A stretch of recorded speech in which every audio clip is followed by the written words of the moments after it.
Broadcasting from Studio 300 on Cal Poly's campus, you're watching Poly Playbook.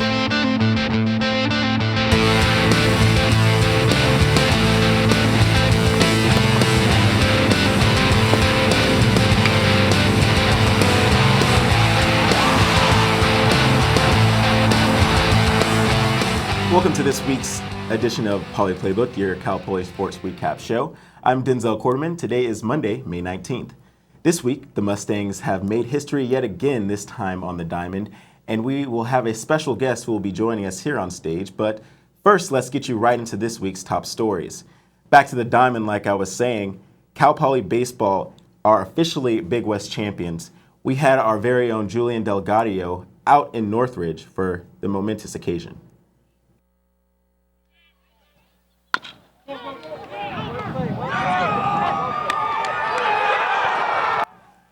And just like that, Cal Poly baseball wins its first Big West championship after a historic 45-10 season, earning themselves an automatic bid to the NCAA regionals. Feels tremendous. I've never had a good feeling like this before in my whole life. It's definitely a situation where I'm going to remember it the rest of my life, no matter what I do or where I go. It's unbelievable. The Mustangs finished in thrilling fashion after scoring 2 in the 6th, giving themselves a 3-1 lead. But Cal State Northridge fought back in the 9th, loading the bases, but ultimately only scoring 1. What the plan would be once we start practice again on Thursday, and basically that this is only the first step. We have higher expectations, but this group has raised the bar, and that's a good thing. That's what you're always trying to get your program to do. Cal Poly has a bye next week and will be watching on television when the 16 regional hosts are announced next Sunday at 6 p.m. We have a week off, and then we have regionals, which we're going to be hosting at our stadium. So we're looking forward to that. 4 teams, double elimination. So at this point, any team can win. Any team can go to Omaha. After regionals, super regionals, then Omaha. So Cal Poly has won 9 out of its last 10 games. Julian Delgadillo, Mustang News. First time ever Big West champions. We've got our baseball aficionados, Tom Norick and Allison Edmondson, here in the studio. So what got us here? We're 45-10 this year.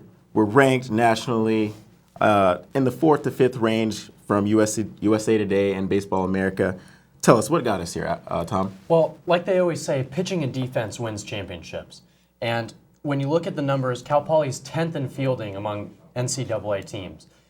They're only 0.06% away from Stony Brook, who was the #1 defending team.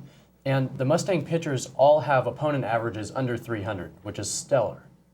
Yeah, so like you said, opponent averages, that you got to keep the other team in check. And that's what Cal Poly has really been doing this year. Larry Lee is coaching the heck out of this team right now. What is he telling these boys? The team has steadily been increasing these last couple of years in wins. What has he been telling these guys this year? I really think he tells them always to not pay attention to how well they're doing, the rankings, everything like that, to just keep playing like a team, keep having the older players be mentors to the younger players, and it has been very successful for them the past couple of years, and it's especially this year as we see our team going into the postseason. Yeah, so hey, defense wins championships. We definitely need to be defending the ball for our great pitchers that we have on the mound.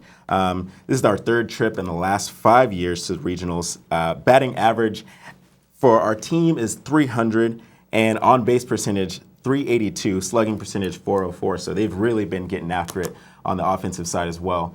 But on to softball. Cal Poly's Sierra Highland is the Big West Freshman Pitcher of the Year. Highland played in 46 overall games and 21 conference games. She struck out 263 batters, leading the conference and setting a Cal Poly single-season record. Highland dominated throughout the season on both sides of the field. She also led the team in hitting with a 366 batting average with 11 doubles and 6 home runs with another 36 RBIs. She says her biggest improvement this season was in the circle. I would say the spinner. I was terrible when I first started, and I'm actually pretty decent now, so that's something that I'll be doing throughout all 4 years here, so it helped a lot.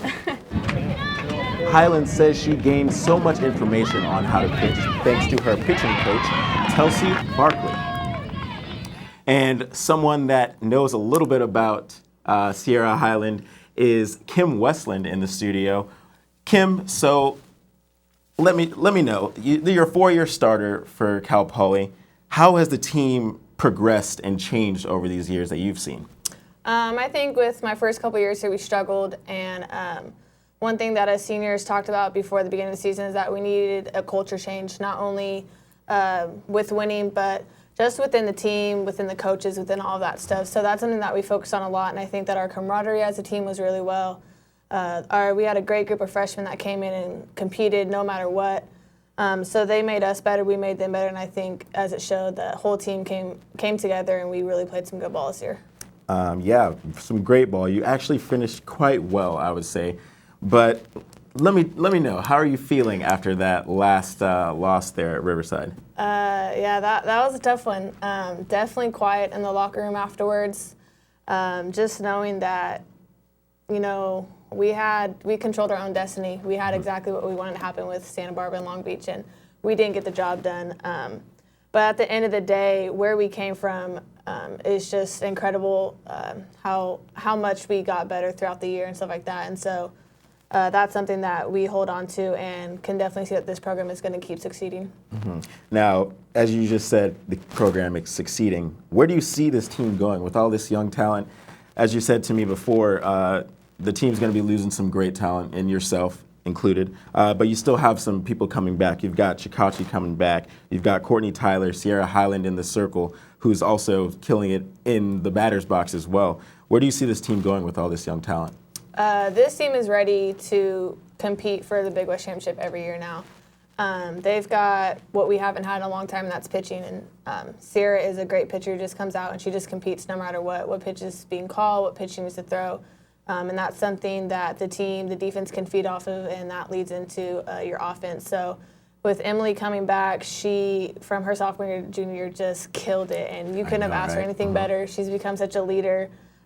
She'll be the only senior on the team next year.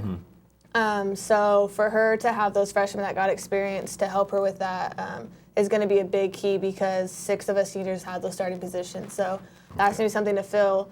But we had so many scrimmages during the year and practice and like that, and the freshmen got time. They all got time during the game, so they know what it's like. They're not coming in with cold feet. So that's something that I think it'll be exciting to see how the team goes. Yeah, all right. Well, Kim, thank you for joining us here. It's always a pleasure to see you here in these studios. But we're actually going to go ahead and switch over to track and field.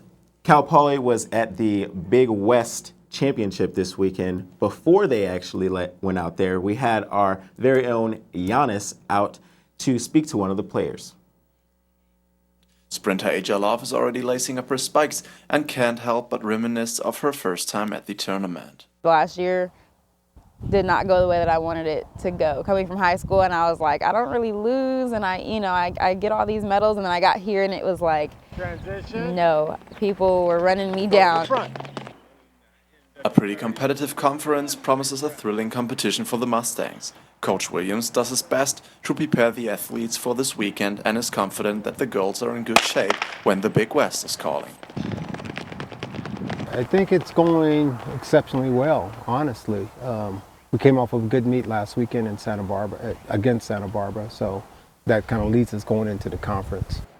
The hardest part for me is just mental. Our coach always says, like, your race is 6 inches. So he's always like, it's in your head. If you aren't mentally tough there, then, you're never going to compete the way that you want to compete.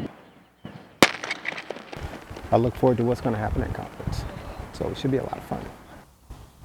No pressure, but, Asia, Kendall, Deja, they better perform. But there's no pressure.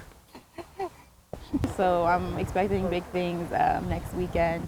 So, yeah, totally different from last year, I'm hoping. In the Big West, a notable win was Davidson, who in the 10,000 meter actually shattered the record with 29 minutes, 29 minutes and 8.24 seconds. 21 Big West Conference goals via the foot of sophomore forward Elise Krieghoff, the most since 2002, seems to have captivated more than just Cal Poly fans. The Mustangs' elite forward was invited to attend the upcoming U.S. Under-23 Women's National Team training camp in just a few weeks at the Olympic Training Center in Chula Vista. Krieghoff was the nation's leading scorer on a per-match basis, which was good enough to help her earn Big West Player of the Week 5 times, practically unheard of. Training begins June 7th. Thanks for watching our weekly sports edition of Mustang News. You can watch this show and get all of your Mustang sports updates at mustangnews.net. You can also watch our 30-minute broadcast on Charter Channel 19, Campus Channel 2, or UHTV Channel 7. Have a great day, Cal Poly.